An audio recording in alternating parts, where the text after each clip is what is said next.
Hello.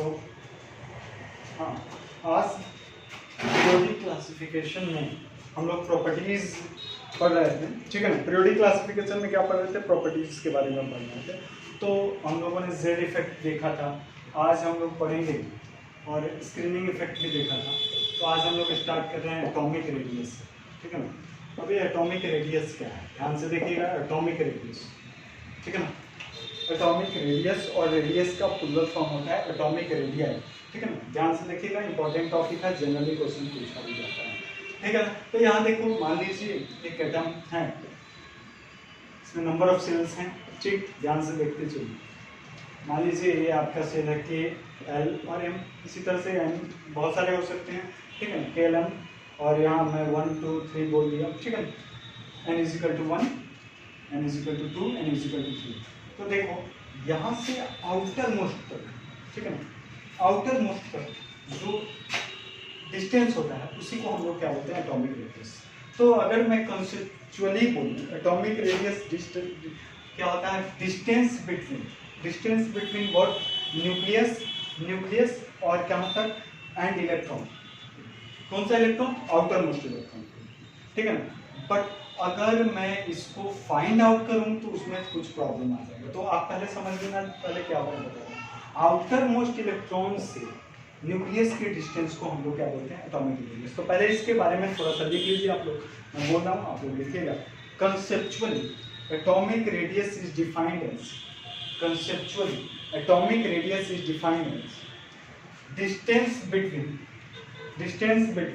Nucleus and electron of outermost shell. क्या बोल, फिर से बोल रहा हूँ। Conceptually atomic radius is defined as distance between nucleus and electron of outermost shell, but it is not possible to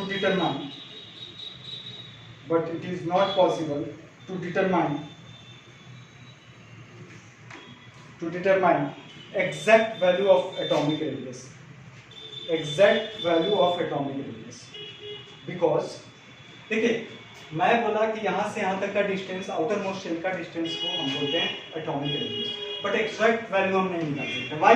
क्योंकि जरूरी नहीं है कि एम ही तक हो, एन भी हो सकता है, इनफाइनाइट नंबर हो सकता है। तो बिकॉज में लिख लीजिएगा। पहला बिकॉज में क्या लिखिएगा? पहला point atom is too small. पहला चीज है कि एटम बहुत छोटा होता है, इसके कारण एटम इज टू स्मॉल। दूसरा, atom does not have well defined boundary. Atom does not have well defined boundary. मतलब वेल डिफाइंड बाउंड्री कहने का मतलब क्या है कि के, एल, एम, एन भी हो सकता है, इनफाइनाइट नंबर हो सकता है। ब्रैकेट में डाल दीजिएगा, because of variable balance shell. मैं फिर से बोल दे रहा हूँ, क्या exact value of atomic radius नहीं होता है? बिकॉज पहला पॉइंट था एटम इज टू स्मॉल, दूसरा था atom does not have well defined boundary, bracket में because of variable balance cell. तीसरा point, wave nature of electron. Electron का नेचर कैसा है? वेव नेचर है, ठीक है ना। तो इन सब कारणों से हम एटॉमिक रेडियस को हम लोग क्या कर सकते हैं? इस तरह से कैलकुलेट नहीं कर सकते कि यहाँ से यहाँ तक। तो कैसे करेंगे? but we can calculate atomic radius in bounded state of atom.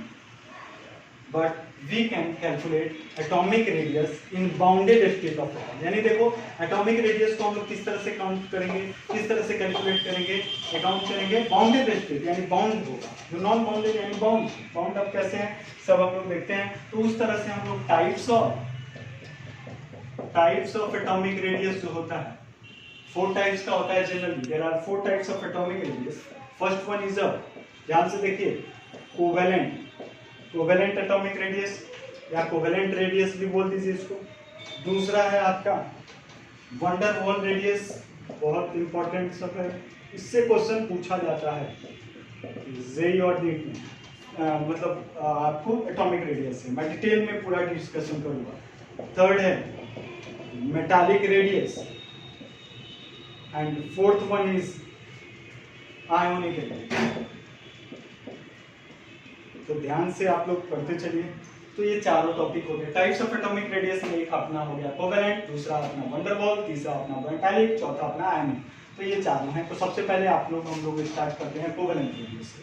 Clear है कि एटॉमिक रेडियस मैंने जो बताया कि न्यूक्लियस से आउटर मोस्ट का इलेक्ट्रॉन का डिस्टेंस को ही हम लोगों ने क्या बोला है, एटॉमिक रेडियस। तो एटॉमिक रेडियस को फाइंड आउट करने के लिए हम लोग सिंपली प्रैक्टिकली वो पॉसिबल नहीं होता है। उसका रीज़न भी मैंने आपको बताया कि एटम स्मॉल होता है, ठीक है ना, बहुत छोटा होता है और उसका वेल डिफाइंड बाउंड्रीज नहीं होता है, और वेव नेचर ऑफ इलेक्ट्रॉन जो हम लोग पढ़ चुके हैं एटॉमिक रेडियस में, उन सब के कारण ये हम लोगों को हम लोग ऐसे कैलकुलेट नहीं कर सकते हैं। तो हम लोग को बाउंडेड फॉर्म में करना पड़ता है। तो बाउंडेड फॉर्म में हम लोगों ने देखा कि 4 टाइप का होता है, और 4 टाइप में कौन कौन सा होता है आपको मैंने जस्ट अभी बताया। कोवेलेंट रेडियस, दूसरा क्या बताया वंडरवॉल रेडियस, तीसरा क्या बताया मेटालिक, और चौथा क्या बताया मैंने आयनिक।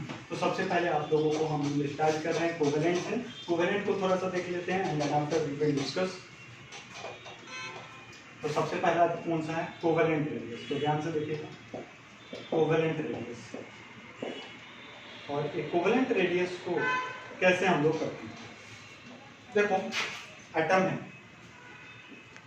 कोवेलेंट मॉलिक्यूल यही ना होता है आपस में, कोवेलेंट यानी म्यूचुअल शेयरिंग से। मान लो ये एटम ये है, उसका न्यूक्लियस, और एटम ये भी यही है, दोनों मान लो सेम ही एटम है, ठीक है ना।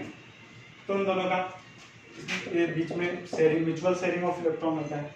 तो यहाँ से यहाँ तक का डिस्टेंस, ठीक है, इस डिस्टेंस को मैंने मान लिया d। कौन सा डिस्टेंस मान लिया, d। तो कोवेलेंट रेडियस क्या होता है, उसको मैं लिख लूँ तो क्या होता है, हाफ ऑफ द, लिख लो हाफ ऑफ द, मैं बोल दे रहा हूँ, half of the internuclear distance, half of the internuclear distance. क्यों, क्योंकि यहाँ के न्यूक्लियस के अंदर था, internuclear distance between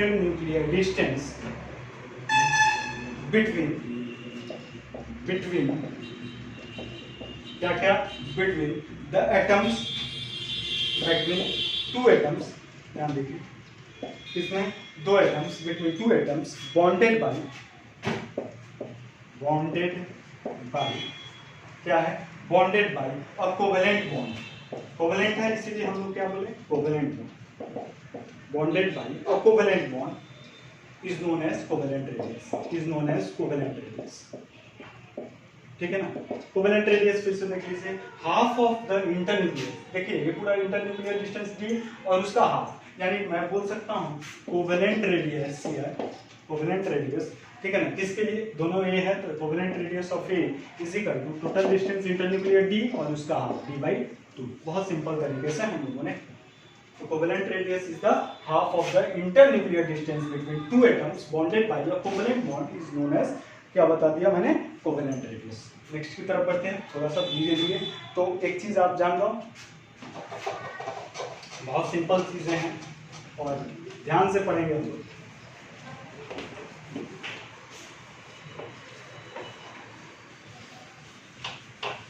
please अच्छे से पढ़ते चलिए। और हाँ, एक और चीज, मैं जो आप लोगों को लिए असाइनमेंट में जो आप लोगों को दिया था उसको आप कंप्लीट कर दीजिएगा, ठीक है ना। अब आते हैं सिंगल बॉन्ड कोवेलेंट रेडियस, इसके बारे में देखो। सिंगल बॉन्ड कोवेलेंट यानी सिंगल बॉन्ड यानी सिंगल, इसको हम लोग क्या बोलते हैं, SBCR। ध्यान से देखिए, सिंगल बॉन्ड है कोवेलेंट, ये 2 तरह का होता है सिंगल बॉन्ड कोवेलेंट रेडियस। बहुत सिंपल है, अगर होमो एटॉमिक हो जाएगा और एक हो जाएगा हेट्रो एटॉमिक, होमो एटॉमिक और दूसरा हेट्रो एटॉमिक। तो देखो हेमो एटॉमिक कहने का मतलब है सेम एटॉमिक, और हेट्रो एटॉमिक कहने का मतलब है डिफरेंट एटॉमिक। इजली वे में हम लोग करते हुए चल रहे हैं, सेम एटम और different atom. Single bond covalent radius को हम लोगों ने 2 पार्ट में क्लासिफाई किया, एक होमो एटॉमिक और दूसरा हेट्रो एटॉमिक। तो देखते चलते हैं होमो एटॉमिक और हेट्रो एटॉमिक को कैसे हम लोग फाइंड आउट करते हैं।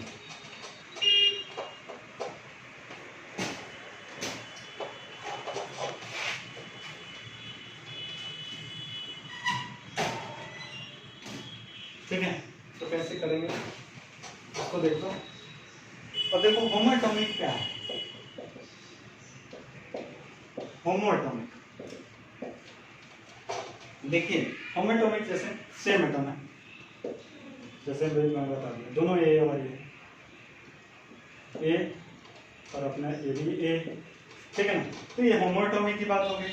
इसमें अभी हम आप लोग को इन दोनों का डिस्टेंस मैंने क्या बोला, डी है, ठीक है ना, डिस्टेंस इन दोनों के बीच में डी है। तो कोवेलेंट रेडियस ऑफ होमोएटॉमिक क्या हो जाएगा, ठीक है ना, क्या हो जाएगा, डी इनके बीच में ए और ए का डिस्टेंस डी ए यानी इनका डिस्टेंस बाई 2 और डी ए यानी ये दोनों के आप लोगों ने पढ़ा भी होगा, ठीक है ना। तो केमिकल बॉन्डिंग में जो नहीं पढ़ा है वो आप जान जाओ, इन दोनों के बीच के डिस्टेंस को ही बॉन्ड लेंथ बोलते हैं। क्या बोलते हैं, बॉन्ड लेंथ। आगे डिटेल में हम लोग बताएंगे बॉन्ड लेंथ का बाई 2, यानी यही देखो इन दोनों के बीच का, ये देखो ये आपस में जो बॉन्ड बनाया है वही आपका क्या है, बॉन्ड लेंथ है। तो बॉन्ड लेंथ के डिस्टेंस का बाई 2, ठीक है ना, यानी डिस्टेंस ऑफ ए को हम लोग बॉन्ड लेंथ होगा, ठीक है ना। डिटेल सब हम आप लोग को बताएंगे, डोंट वरी, ठीक है ना। अभी इतना जानते चलो, अभी जो मैं आपको डिफाइन करके बता रहा हूँ वो आप देखते चलो।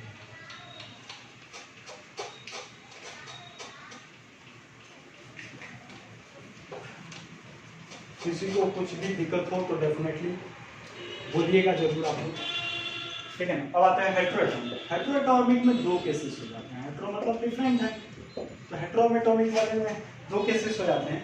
एक केस 1 लेके मैं चलता हूँ, केस फर्स्ट लेके चलता हूँ, क्या, जब इलेक्ट्रोनेगेटिविटी सेम, इलेक्ट्रोनेगेटिविटी EN मतलब क्या है, इलेक्ट्रोनेगेटिविटी, इलेक्ट्रोनेगेटिविटी इज सेम। जब आपका इलेक्ट्रोनेगेटिविटी सेम है तो क्या करेंगे, तो देखो ये आपका न्यूक्लियस, फिर से मैंने दोनों का ले लिया, ठीक है ना, दोनों अलग अलग है। एक आपका यहाँ पे ए है मान लो, ये आपका बी है, ठीक है ना, और दोनों का क्या है, इलेक्ट्रोनेगेटिविटी सेम है। तो यहाँ से यहाँ तक का डिस्टेंस डी ए बी, ठीक है ना, डी ए बी हो गया। और इसको हम लोग क्या लिखेंगे, डी ए बी क्या हो जाएगा, D distance of A B is equal to क्या हो जाएगा, ये जो रेडियस में वो निकलेगा आर ए प्लस आर, ये जो रेडियस आर ए यानी यहाँ से यहाँ तक आर ए और आर बी, ये आपका हो गया डी ए बी हो जाएगा। कोई दिक्कत हो तो बोलिए। अब देखिए ये चीज़ हो गया। यहाँ से अब हम लोग जब बात करते हैं केस बी में, जब ये इलेक्ट्रोनेगेटिविटी सेम था, इलेक्ट्रोनेगेटिविटी आप तो जानते हो, इलेक्ट्रोनेगेटिविटी क्या होता है वो हम लोग डिटेल इसी चैप्टर में हम बताए भी हैं आपको। तो इलेक्ट्रोनेगेटिविटी पढ़ना इंपॉर्टेंट है। इलेक्ट्रोनेगेटिविटी क्या होता है, tendency to attract electron, detail में हम लोग पढ़ेंगे। पहले अभी जान लीजिए कि दोनों एटम का इलेक्ट्रोनेगेटिविटी सेम हो तो ये फॉर्मूला लगेगा। और दूसरा क्या कहते हैं, जब इलेक्ट्रोनेगेटिविटी डिफरेंट हो तो क्या लगेगा, ये भी देखिए। जो भी न्यू चीज़ है वो सब हम आपको बताएंगे, बहुत बड़ी ध्यान से आप लोग बस देखते चलिए।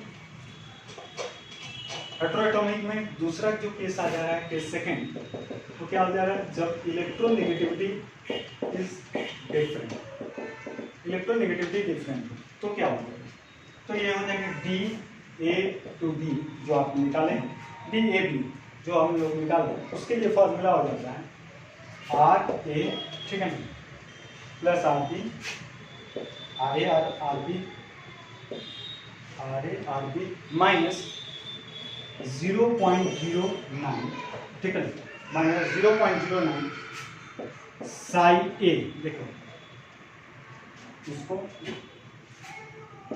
और ये बी, ठीक है ना, माइनस साई, ठीक है ना। अब इसमें देख लो इस इक्वेशन को, इसको ध्यान से देखिए, ये जो है इसको क्या बोलते हैं, इसको बोलते हैं, इस इक्वेशन को हम लोग नाम देते हैं स्टीवेशन, ध्यान रखो स्टीवेशन, ठीक है ना, स्टीवेशन, STEVINSCO, सॉरी स्टीवेशन NSON, फिर से मैं बोल दे रहा हूँ स्टीवेशन STEVINSON, स्टीवेशन and Shoemaker, I think Shoemaker, हाँ शोमेकर, स्टीवेशन एंड शोमेकर इक्वेशन, फिर से सुन लो स्टीवेशन and Shoemaker equation. Electronegativity different हो तो ये फॉर्मूला लगेगा, ठीक है ना। और यहाँ पे जो साई ए और साई बी है, psi A and psi B, ये क्या है, electronegativity of A and B respectively, ठीक है ना। साई ए मतलब इलेक्ट्रोनेगेटिविटी ऑफ ए और साई बी मतलब इलेक्ट्रोनेगेटिविटी ऑफ बी। मतलब मान लीजिए दोनों का दो एटम जो दिया हुआ है उन दोनों का इलेक्ट्रोनेगेटिविटी डिफरेंस अलग अलग हो, तो उसके लिए आपको दिया होगा इलेक्ट्रोनेगेटिविटी ऑफ ए और इलेक्ट्रोनेगेटिविटी ऑफ बी, तो ये फार्मूलाज हैं हम लोग निकाल लेंगे। तो यही चीज़ें था, आज इतना ही मैं रहने देता हूँ। अगले दिन हम लोग पढ़ेंगे वंडरवॉल रेडियस, वो कैसे पढ़ेंगे अगले दिन हम लोग पढ़ेंगे। थैंक यू वेरी मच, आज के लिए इतना ही।